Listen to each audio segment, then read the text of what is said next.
नमस्कार। आज आपसे एक बार फिर रूबरू हूँ और एक विचार मन में आया तो सोचा कि आपके साथ मैं साझा करूँ। आज अगर आप अपने आसपास के परिवेश को, लोगों को अगर आप देखेंगे, तो उसमें आप पाएँगे कि एक जो सेंटेंस है या एक जो सोच है, वो बड़ी बलवती है। बहुत ही प्रबल सोच जो है, वो है। हर व्यक्ति के पास एक सोच है कि मैं सही, तू गलत। तो ये जो सोच है कि मैं ही सही हूँ और सामने वाला जो व्यक्ति है गलत है, तो ये लगभग मैं ये तो नहीं कहूँगा कि ये 100% है, लेकिन मैंने अपने जीवन में पाया है कि 90% लोग जो है, वो इसी तरीके से सोचते हैं कि मैं जो कह रहा हूँ, मैं जो सोच रहा हूँ, वही सही है और जो आप जो सोच रहे हैं, है नहीं, तो आपकी सोच आपको मुबारक। इस तरह से लोग जो हैं सोचते हैं। और यही कारण है कि आपकी जो वैचारिक जो टकराहट है लोगों की, वो बहुत ज़्यादा है।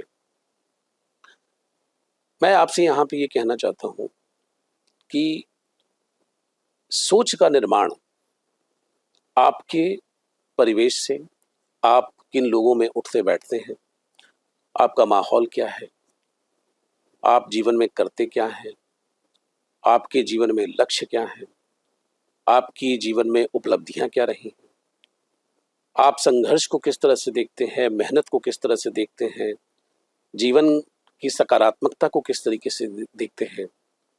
तो बहुत सारी जो चीज़ें हैं, उस पर आपकी सोच का निर्माण होता है। अब ये आवश्यक नहीं है कि जो सामने वाला व्यक्ति है, जिसके साथ आप जिरह कर रहे हैं, जिसके साथ आप बहस कर रहे हैं, जिसको आप समझाने की कोशिश कर रहे हैं, तो वो समझने वाला नहीं है। वो उल्टा ही आपको समझाने की कोशिश करना शुरू कर देगा। लोगों की सोच इतनी प्रबल है कि वो उसको सत्य मान कर के बैठ जाते हैं, उनको लगता है कि इसके आगे अब कुछ नहीं है। मैं अपने जीवन में बड़े सारे लोगों से मिलता हूँ, उनका कहना ये रहता है कि हमने जीवन में बहुत कुछ देखा है, बहुत कुछ सोचा है, अब हो गया। है नहीं, ऐसे ही होता है, इसी तरीके से होता है। अगर उनसे कहा जाए कि भाई प्रैक्टिकल धरातल पर आप दिखाइए चीज़ों को, तो उनके पास इस बात का कोई जवाब नहीं होता।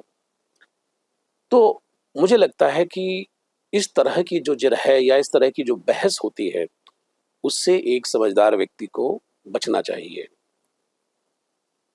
अगर आपको ये पता लग गया है कि आपके बार-बार समझाने से या बार-बार इंगित करने से, बार-बार इशारा करने से अगर व्यक्ति नहीं समझ रहा है, तो आपको रुक जाना चाहिए, ठहर जाना चाहिए।